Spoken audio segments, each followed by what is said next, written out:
Meus caros amigos, amigas, estamos levando você na direção do Egito. Não o Egito dos faraós, da potência, do império, do domínio. Estamos levando para o Egito, que vive também a paixão de Jesus. O Egito, desde o século VII, grande parte ou metade da nação era cristã bizantina.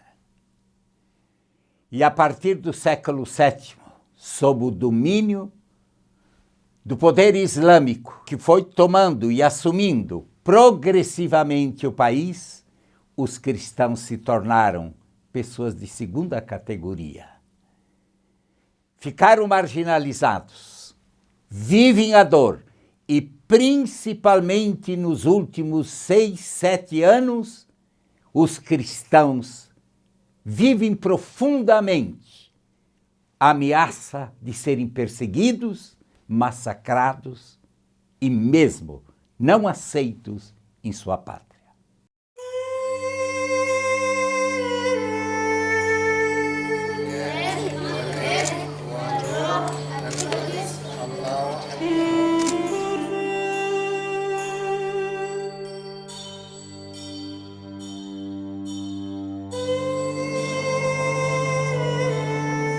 No Egito, embora os cristãos fossem uma maioria no período bizantino e atualmente representem 10% da população, continuaram a sofrer várias formas de perseguição desde a invasão islâmica no século VII. Apesar disso, eles sempre tiveram orgulho na sua fé. Nunca renegaram a cruz e, quando era necessário, estavam sempre preparados para arriscar a vida. Na época em que o Egito estava ocupado pelos turcos, era habitual raptarem as crianças e levá-las até a Turquia para se tornarem soldados no exército otomano. Os turcos, no entanto, ao ver o símbolo cristão e não querendo que os soldados ostentassem essa marca nas suas fileiras, cortavam as mãos das crianças. Os nossos pais diziam: temos um ou mais filhos sem braço, mas é melhor do que perdê-los para sempre. No início dos anos 70, o Egito se tornou uma república islâmica e o Corão se tornou a sua principal fonte de legislação. Foi um momento decisivo para as relações entre muçulmanos e cristãos, quando os cristãos se tornaram cidadãos de segunda classe.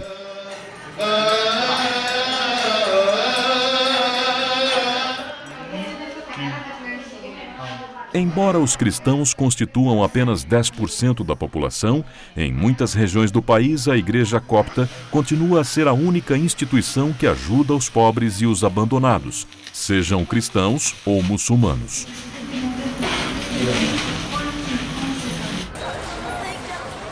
Uma das formas mais dramáticas de repressão brutal no Egito é o rapto de crianças de famílias cristãs. Os meninos são mantidos em cativeiro à espera de resgates elevados e, mesmo depois do resgate ter sido pago, muitas vezes são mortos. O destino das meninas cristãs não é menos trágico. Uma menina é raptada, mantida em cativeiro durante um mês num local desconhecido, onde é violada por muitos muçulmanos e drogada. Tudo para a influenciar, a obrigar a declarar perante a câmera, numa gravação de vídeo, que se converteu ao Islã voluntariamente. Eu me chamo Mona Shinuda, sou muçulmana, me converti ao Islã por decisão própria. Ninguém me raptou nem forçou. Acredito 100% no que fiz e agradeço a Deus por ter me conduzido até o Islã. A partir do momento que ela faz esta declaração, a mulher se torna oficialmente muçulmana e a sua família cristã perde todos os direitos sobre ela.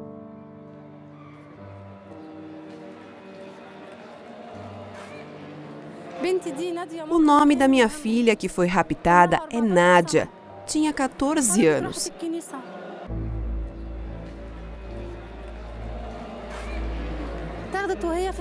Ela saiu para ir à igreja e foi raptada no caminho de volta para casa. O raptor negociou um resgate para devolvê-la. Eu paguei o que foi exigido. Depois me disseram, a menina já está casada.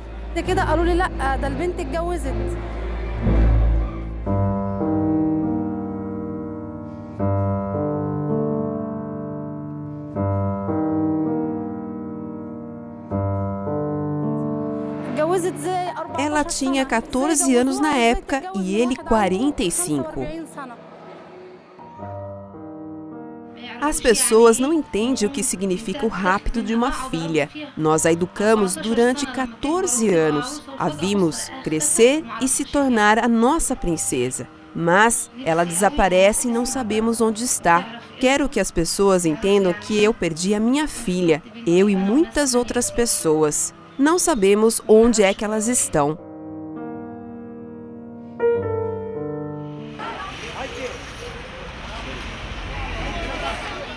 Os ataques contra cristãos têm aumentado todos os anos.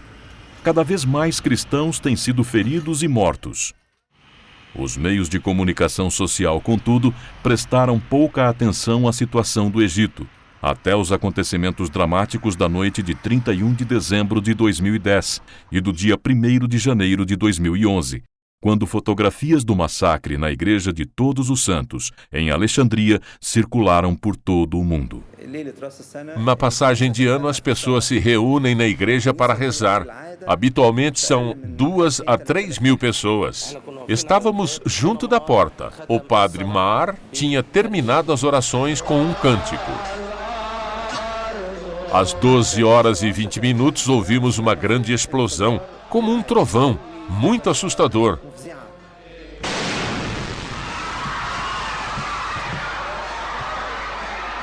Se não tivessem cantado nem rezado a oração, os fiéis teriam saído da igreja no momento da explosão. Os vidros das janelas caíram sobre o altar e sobre nós. Muitas pessoas ficaram feridas. Muitas pessoas na igreja começaram a perguntar pelos filhos e filhas e a procurá-los. E as crianças procuravam o pai e a mãe. Foi então que nos informaram que tinha sido uma bomba. A explosão foi tão forte que muitas das pessoas lá fora, incluindo as que estavam no pátio da igreja, ficaram feridas. O atentado provocou mais de 100 de feridos e 20 mortos. A filha de um homem morreu fora da igreja, na sua frente. Ele perdeu as pernas. Quando viu a filha agonizando, tentou rastejar até ela.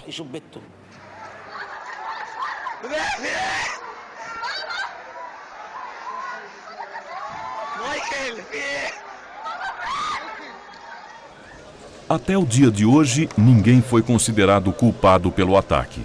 Embora o presidente Mubarak tenha apontado o ramo iraquiano da Al-Qaeda, esta reivindicação não foi confirmada. A Primavera Árabe de 2011 uniu cristãos e muçulmanos e trouxe esperança. Foi um período de aparente euforia e fraternidade. Somos um povo e uma nação. Somos todos irmãos, muçulmanos e cristãos.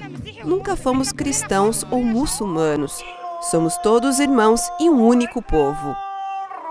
Lamentavelmente, contudo, esta atmosfera de paz e fraternidade não durou muito. Uma série de incidentes sangrentos ocorreu pelo país durante os quais os muçulmanos fundamentalistas queimaram igrejas coptas. Só entre janeiro e abril de 2011 ocorreram mais de 5 incidentes significativos durante os quais aldeias cristãs e comunidades religiosas foram atacadas.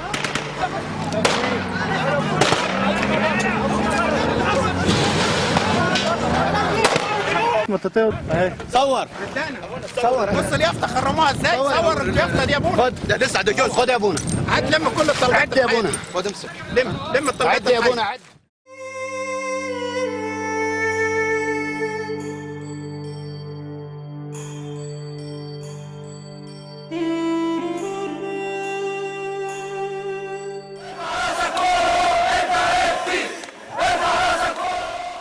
Foi demais para os cristãos. No dia 9 de outubro de 2011, saíram às ruas do Cairo para protestar contra a discriminação e os ataques sangrentos. Durante a manifestação, a televisão pública muçulmana transmitiu um programa apelando às pessoas a se defenderem contra este suposto ataque copta. Os muçulmanos reagiram imediatamente atirando pedras e tijolos na multidão. Os manifestantes começaram a fugir em direção à Praça Maspero, onde os soldados os aguardavam.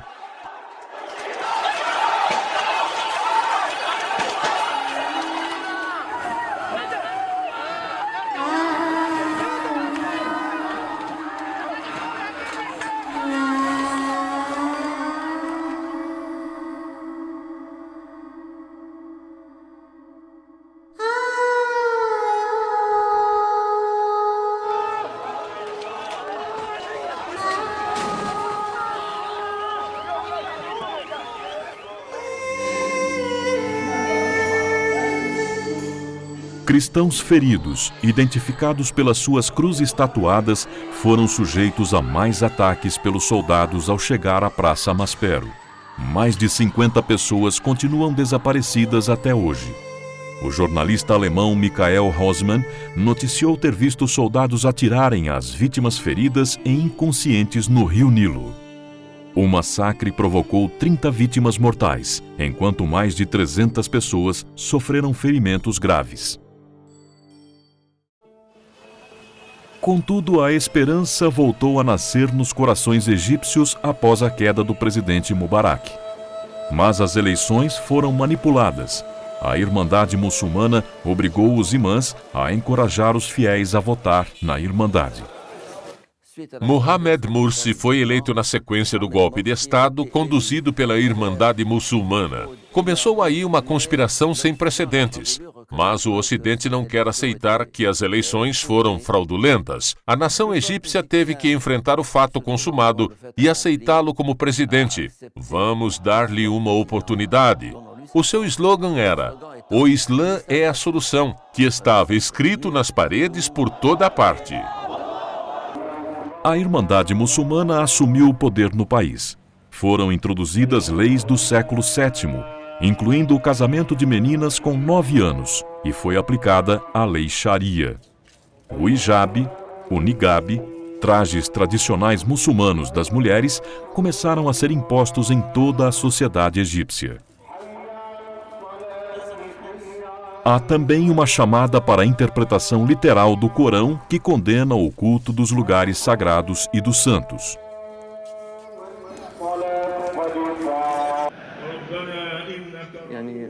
De acordo com a sua visão, o Estado Islâmico irá implementar a lei islâmica. O imposto jizya será cobrado aos infiéis e os traidores do Islã serão executados. Eles desacreditaram totalmente aos olhos do país. Levaram a economia livre ao colapso e houve cortes de eletricidade. Entraram em negociações com todos os povos vizinhos a fim de vender o Egito aos poucos, o que levou à criação de pequenos estados religiosos.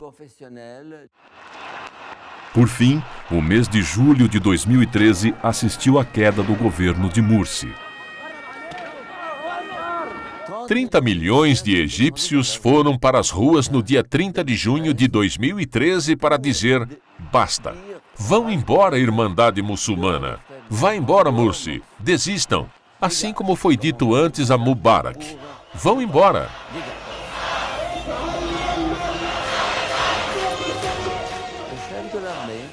E o líder do exército, Abdel Fattah el-Sisi, se rendeu à vontade do povo e disse a Morsi: "Você já não é o presidente. Te demito do cargo por vontade do povo." Sisi propôs à Irmandade Muçulmana entrar no jogo político para se expressarem. Eles recusaram e, em vez disso, responderam com terrorismo. Queriam tudo ou nada. Ou voltamos a estar no poder, ou nos recusamos a qualquer diálogo. Portanto, nesse momento, Sisi agarrou a solução mais difícil. No espaço de poucos meses, o governo interno declarou a Irmandade Muçulmana uma organização terrorista. As consequências para os cristãos foram catastróficas. A agora banida Irmandade Muçulmana culpa os cristãos pela sua expulsão e encorajou, nas mesquitas, ataques aos infiéis. Quero dizer só uma coisa aos cristãos. Vocês são nossos vizinhos e nós vamos atear fogo em vocês. A campanha de terror lançada contra os cristãos afetou os ortodoxos, os católicos e também membros de outras denominações cristãs. Durante um período de 9 meses, de meados de 2013 ao início de 2014, a Irmandade Muçulmana destruiu mais de 130 igrejas e mosteiros, de Alexandria a Luxor. Mais de 600 pessoas foram mortas e milhares ficaram feridas.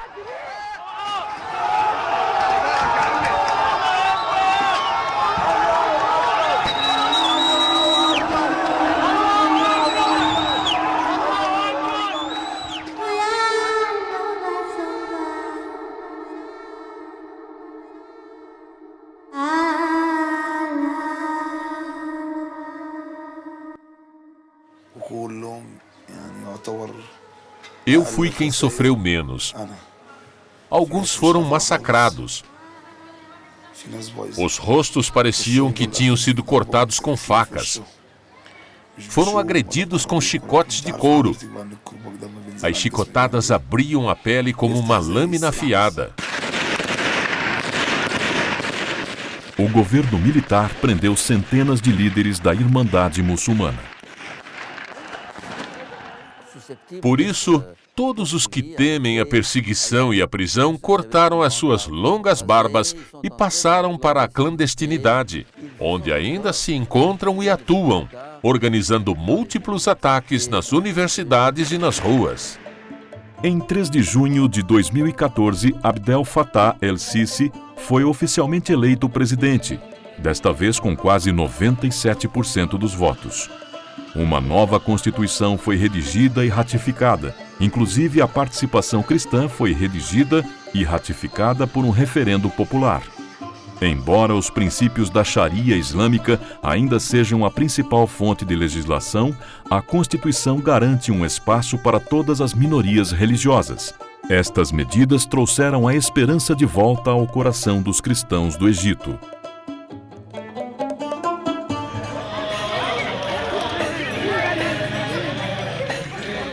O Espírito Santo está sempre com a igreja, mas também é preciso que a igreja esteja com o Espírito. Começa tudo com uma conversão pessoal. Humildade, misericórdia, oração, conversão. Jesus veio para os homens. Não coloquemos a igreja antes das pessoas. A igreja é para as pessoas e não as pessoas para a igreja. Restauremos o lugar da humanidade no centro.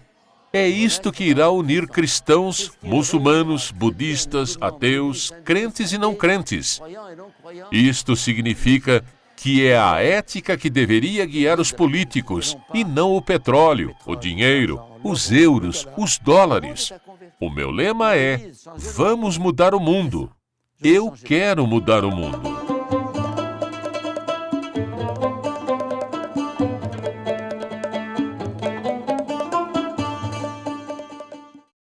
Oração, informação e caridade.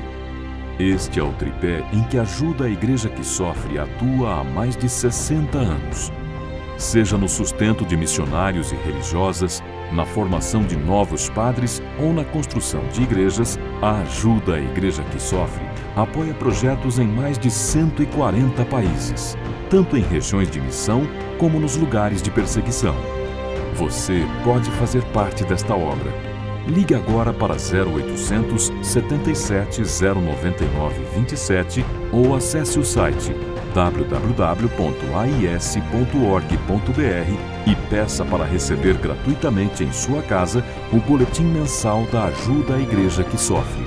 Assim, você estará bem informado sobre o que acontece com a sua igreja e saberá como você pode ajudá-la com sua oração e doação.